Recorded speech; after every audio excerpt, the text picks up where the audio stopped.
Many congratulations to all the winners, and it's actually an honor to have received the Marty Puraskar from our chief guest Shri Durga Shankar Mishra ji. Thank you, sir. आज का माटी कार्यक्रम का मुख्य अतिथि देश दीपक वर्मा साहब, लखनऊ विश्वविद्यालय का vice chancellor professor Alok Rai साहब, सिनेमा जगत के एक बहुत बड़ हस्ती सौरभ शुक्ला जी, आसिफ भाई, और आज का ही कार्यक्रम में उपस्थित है ढेर सारे मनई जो हमारी पूर्वांचल का बनारस, बलिया, गाजीपुर, जौनपुर, देवरिया, सुल्तानपुर सब इलाका से जो यहाँ पर दिल्ली में आइल बा, आप सबका हम बहुत बहुत अभिनंदन करते हैं। आसिफ भाई के हम बधाई देते हैं। ये माटी का कार्यक्रम के माध्यम से कितना सारे लोग को जोड़ देते हुआ, और जोड़त बड़ा काहे खातिर पूर्वांचल का आर्ट, कला, संस्कृति, खान पान और पर्यटन का बात बा। इतना बढ़िया ये चारों चीज के जोड़ करके ऐसा संगम कैले पर बहुत बहुत बधाई आसिफ भाई। ये पूरा माटी के लोगों के बहुत बहुत सम्मान बा। हम बधाई देते हैं ये तीनों बहन राजलक्ष्मी जी, वैष्णवी और तीसरी मालती सिन्हा जी, जिनके बदले में आसिफ जी की धर्मपत्नी वो पुरस्कार ले ली हैं। मालती जी ना पौनी तो तीनों लोगन का, एक प्रयागराज से, गाजीपुर से और तीसरा गोरखपुर से, तीनों का बहुत बहुत हमारा बधाई बा। प्रोफेसर राय तो बोलत रहना, तो कहना कि हमके एक दूसरे के जोड़ले का जरूरत बा। देश दीपक वर्मा साहब कहना कि हमके अपनी अंदर से हीन भावना निकलने की जरूरत बा। पहला चीज तो हम ये कहल चाहे कि हमें हीन भावना बा का बाटे। आप बताओ क्या हीन भावना बा आप लोगन में? नहीं भाई, पूर्वांचल तो अग्रणी रहा देश की आज़ादी में। जब देश की आज़ादी का लहर फूके के पर तो पहला आदमी जो आगे बढ़ो मतलब मंगल पांडे। पूरा का पूरा हमारा पहली क्रांति जो 1857 की क्रांति की शुरुआत मंगल पांडे कैले हुआ, वो हमारे पूर्वांचल का शेर। जब भारत छोड़ो आंदोलन भइल, उनमें चित्तू पांडे का नाम आप लोगों ने सुना होगा। चित्तू पांडे बलिया का, अरे पूरा का पूरा कलेक्ट्रेट, वहाँ का कचहरी, वहाँ का कप्तान का दफ्तर, वहाँ का ट्रेजरी सब कब्जा कर लेना, और 3-4 दिन तक उन्हीं लोगों का राज चलत रहे। अगर पूर्वांचल को अगर करे तो चोरी चोरा का कांड बा, कहाँ एकदम ऐसन कांड बा। हम जहाँ रहत बानी, हमारी बगल में शहीद हम रहे वाला बानी मऊ का, मधुबन के आगे अगर केहू के मालूम हुई तो हमारी गांव के पास में एक शहीद जगह बा। हम लोग बचपन में अपने बाबूजी से पूछने कि शहीद कहाँ है बा। वहाँ पे शहीद डिग्री कॉलेज बा, इंटर कॉलेज बा। सो शहीद ये ले बा कि वहाँ पे मार काट के सब सारे अंग्रेजन के फेंक दिला हुआ। ओकरी बाद बहुत लोगों को वहाँ पे, लोकल लोगों को वहाँ पे बहुत पकड़ाइल, बहुत लोग उनका तमाम लोगों के सजा भइल, लेकिन हिम्मत में कमी ना बा। हम कौनी बात में कैसे कम बाड़ी? अगर हीन भावना बा तो कभी नहीं रहे के चाहिए। मैं हम तो वहाँ पैदा भैली गांव में अपनी, अब वो साल में एक हफ्ता के लिए अपने गांव में जाली, तो पूरा एक के साथ पूरा डंका बजा के साथ आईआईटी में हम पढ़ ली, और आईआईटी हमारा रिकॉर्ड आज तक नहीं तोड़ पलस। हम गईली सिडनी पढ़े खातिर, सिडनी विश्वविद्यालय में, वहाँ का बिल्कुल टॉप का जो बा डीन स्कॉलर बनली। गईली पढ़े खातिर हॉलैंड में, हेग में, वहाँ भी हमारा रिकॉर्ड बा। कोनी बात का कम बड़ी। हम एक इंटरव्यू देते रहनी जब 11 की परीक्षा के बाद, एक वो जमाने में होते रहे NSTS के इम्तहान उखल करे, national science talent search examination. उस जमाने में बड़ा प्रेस्टिजियस होके करे, जेकर NSTS हो गई बना समझ ला कि वैज्ञानिक बन गई। वो देश का बहुत बड़ा वैज्ञानिक बनने वाला है। एनएसटीएस का परीक्षा होके पूरे देश भर में 100 लोगों का सिलेक्शन होके, और उसके बाद भारत सरकार पूरा खर्च करे ओकरे ऊपर कि ताकि कैसे वो देश विदेश में सारी वैज्ञानिक जो क्षेत्र पकड़ लो वो क्षेत्र में कब से सबसे आगे बढ़ सके। वो परीक्षा का इंटरव्यू दे पहली बार हम दिल्ली आए लली, पहली बार अपने यहाँ से दिल्ली हम आए लली। और इंटरव्यू में हमार इंटरव्यू भइल करीब आधा घंटा तक।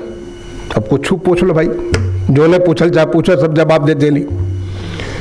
जब हम खड़े जब कहले कि ठीक अब जा, तो एगो इंटरव्यू बोर्ड वाला हमसे कहता कि भाई बैठा तनी, इनका बैठ गई। भाई ये बतावा तू तो बलिया का हुआ ना? मैंने कहा हाँ बलिया कहीं, क्योंकि हमारा बाबूजी उस जमाने में बलिया में काम करता रहा, बलिया के दफ्तर में, वहाँ का प्लानिंग के दफ्तर में काम करता रहा। तो तू तो बलिया का हुआ? हमने कहा हाँ। तो बलियाटिक का होला, ये बलियाटिक का होला। अब सोच सकल कि भाई आपसे अगर कोई पूछे, हम 11 कक्षा में पढ़ करके और पहली बार दिल्ली आयल बाड़ी, इंटरव्यू देते रहनी, और उनमें भी 4 दिन तक हमारे चाचा पोस्ट वाला दिल्ली में 4 दिन तक दिल्ली घूमली, जाके राजघाट बा ये बात सब जगह जगह घूमली कि यहाँ का लाल किला देख ली, यहाँ का कुतुब मीनार देख ली, सब घूमली। और 5वें दिन इम्तहान इंटरव्यू देने पहुँच गई। पूछा था कि बलियाटिक का होला? तो हम बलिया का बाणी तो ऐसे थोड़ा छोड़ दे। तो हम कहने कि भैया ऐसा बा कि बलिया का लोग बहुत पेट्रियाटिक होला। बलिया जौन बा ये देशभक्तन का धरती है। देश का जितना जौन बा, देश का जितना आगे बढ़े वाला लोग बा, देश के लिए जो संग्राम करे वाला लोग बा, वो बलिया में पैदा होला लोग। ये अंग्रेज सब घबरा गए ललों से।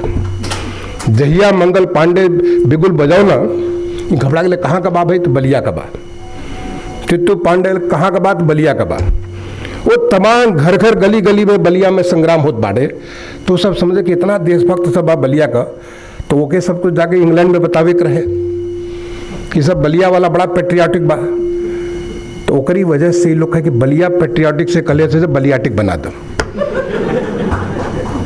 बड़ा आश्चर्य, पूरा ठाका बरलस पूरा का पूरा बेग कि बलिया का देशभक्त बन लोग बा, ओके बलियाटिक मतलब बलिया पेट्रियाटिक। तो खूब हंसला सब 4-5 जन जब हमारे बोर्ड में रहे। तो भले, लेकिन आम भाषा में लोग का जाने ला? तो हम लगा आम भाषा में लोग जाने ला कि जो सबसे देहाती बा, भूचड़ बा, लठैत बा, बात बात में भिड़ जाए वाला बा, वो बलियाटिक कहलाला। लेकिन असली में ओकर मतलब जौन बा बलिया का लोग पेट्रियाटिक होला, ये मतलब बा। हमारा सिलेक्शन हो गई, लेकिन तब तक हमारा आईआईटी में भी सिलेक्शन हो गई है। तो हम सोचे साइंटिस्ट बनने की जगह इंजीनियर बन जाएं, और इंजीनियर जब पूरा कर ली तो सीधे आईएएस में आ गई। पूरा करते करते आईएएस में आ गई। और आज मैं भारत सरकार में जो एक आवासन एवं शहरी कार्य मंत्रालय बा, वहाँ का सचिव बानी पिछले 4 साल से।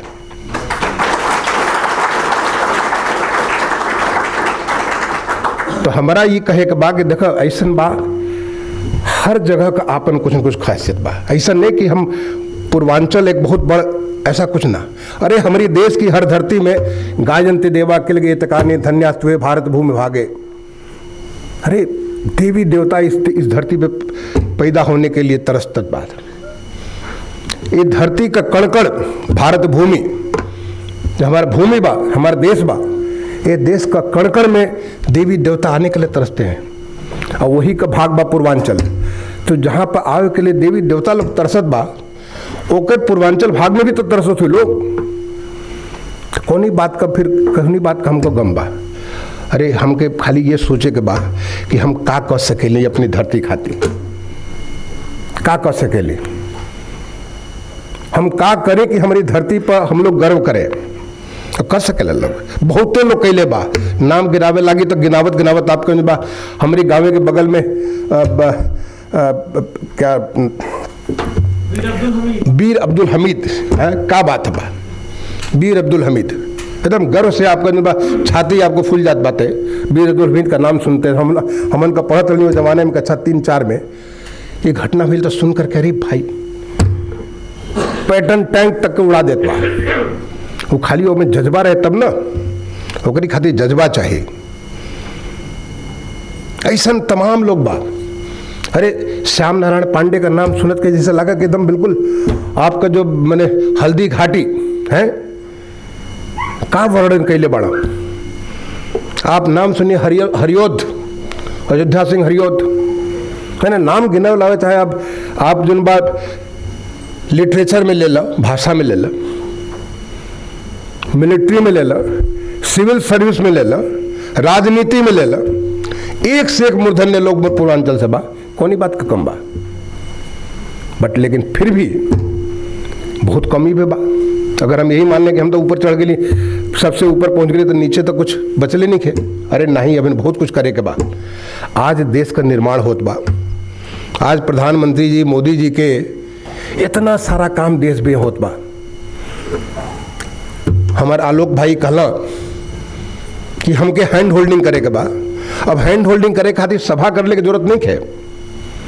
हैंड होल्डिंग करे खातिर इलेक्ट्रॉनिक मीडिया बा, डिजिटल मीडिया बा, इतना बढ़िया है। कर आप जो बात जितना तुम बात करता रह कल्चर का, आर्ट का, अरे कसम किस्म का आर्ट जो बा। हम तो गांव में बचपन में हम पैदा हुए बानी, पहले 12 साल हमारे गाँव ही में बीतल बा। वो गोबर से, माटी से किस्म किस्म का ऐसा आर्ट हमन के घर में बनत रहे बचपन में, सब लोग भुला गए बा। ऐसा खान पान, लिट्टी का चोखा का नाम अभिन हमारे घर में अक्सर लिट्टी बनेला। हम जब गाँव में जानी तो लिट्टी का भोज होला। आप बलिया स्टेशन पर जाइए तो स्टेशन पर तो तुरंता भोजनालय बा है, तुरंता भोजनालय, तुरंत। आज के दिन में अब 2 मिनट नूडल का नाम सुनत बा लोग। अरे हम छोटके रहे तबे 2 मिनट नूडल रहे, कुछ ना करे के बाद सीधे पानी में डुबावा और खाई चालू करा। 2 मिनट खाली गरमावले को जरूरत नहीं है। ये होला सत्तू। आप मैंने लोग कहे 2 मिनट, हम कहें 0 मिनट है। 0 मिनट आप जब खाई चाह तब खाइए है। ऐसा फूड बा हमारी पूर्वांचल में। आपका जो बा मैंने खान पान में किस्म किस्म का, इतनी किस्म का बा के नाम गिनावे लगे तो कोनो ओराई नहीं।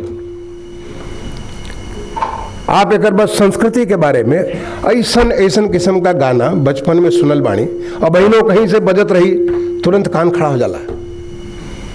कहें कि हमारे तो आदत पड़ल बा ना। ऐसा किस्म का बचे बिरहा होके, चाहे वहाँ का नटवा का नाच होके, धोबे हुए नाच होके का सब होला भाई। इतना चीज बा लेकिन सब भुला गई बा आज के जमाने में। अरे पहले हमन के यहाँ जब गाँवे में जब भाई गोवर्धन का पूजा होके, हमन का नजर सीधा नजर जो बा वो जो बा गोबर का गोवर्धन जी बने, उनके सीधे सर के ऊपर रहे। कौन बच्चा सबसे पहले छीन के लेके जाए और ले जाके अपने बखार में डाल दे, लागे कि वही गोबर से हमारे बखार जो बा भरल रही हमेशा। और इतना बढ़िया से बने इतना टिक टाक के, इतना बड़े जो पुतरी का खेल होके बचपन में। ये जो बा जब बरसात के महीना में जो होला क्या कहते हैं नागपंचमी, किस्म के पुतरी कैसे जो बस शादी ब्याह गुड्डा गुड्डी का शादी का लिए इतना पूरा का पूरा एकदम संस्कारे हो जाए, इतना गीत गवाए। हमारे बहन लोग रहे गांव में, जो हमन का तो मैंने इंतजार करी, चलो हलवा पूड़ी बनी आज जन बात शादी होके वाला फला जगह बा। ये तो हमारी संस्कृति बा, सब भुला गए बा लोग। पर्यटन का जहां तक सवाल बा, आप घर में इतना सारा पर्यटन का बाटे, इमेजिनेशन, कल्पना। सर तो पर्यटन के सचिव रहल बड़ा, हमहू पर्यटन में काम के उत्तर प्रदेश में। पर्यटन और कुछ ना बा, सोच बा। और हमारे यहाँ इतना बड़ा ताल रहतो है कुछ ना। ओके, अगर तनी सी थोड़ा सा सवार सजो दे, देख लगी का बन जी ताल रहतो ऐसा हो जाए कि वहां पे तो इतने किस्म के जो चिड़िया आवत बा, लोग लेके दूरबीन लेके देखी कि भाई अरे ये फला किस्म का चिड़िया बा, फला किस्म का ही बा। ये खाली सोचते बा और का बा, खाली होके एक बार सजोरे के बाद। तो हम तो आसिफ भाई से ही कहब कि प्लेटफॉर्म बना ला आज की डेट में डिजिटल। और कहां से शुरुआत करे के बा? शुरुआत करे खातिर ऐसा नहीं कि आपको 1000 आदमी इकट्ठा करे के बा, 1 लाख लोगों को इकट्ठा करे के बा। अरे 1 लाख चलो रो, 1 के 2, 2 का 4, 4 का 8, 8 का 16, 16 32 64 128 256 512 बढ़त चली जाई। एक बार धुरे लगाने की बात है और फिर तो देखा बढ़त तरह जाई। लोग किस्म किस्म का जो गाना बा, चाहे शादी का गाना होके, बच्चा पैदा होने का गाना होके, वो जो धान काटे वाला, धान रोपे वाला गाना होके, अब तो सब भुला गए बा लोग भाई। हम तो बचपन में जब रोपनी कराई जाए हमन का, जब धान कटवाए जाए, कुछ भी करे, सब जगह गीत, हर जगह का अलग अलग गीत, ई ना कि एक के गीत सब जगह गावत बा। शादी ब्याह में हर वक्त का अलग अलग गीत, द्वार पूजा पर अलग गीत बा, तो शादी पर अलग गीत बा, तो वो जो तिलकारू लोग जो खिचड़ी खा वाला ओकर अलग गीत बा। इतना किस्म किस्म का चीज़ बा, वैरायटी बा, लेकिन लोग भुला गए बा। अब का आप सीधे सीधे ही आप बजा दो, अपनी रेडियो बजा दा, अपने कौन रिकॉर्ड बजा दा, सत्यनारायण जी का कथा होत बा, अब सुन लगे, काम खत्म, अब प्रसाद बटले का टाइम हो गया, बात खत्म। ये ना,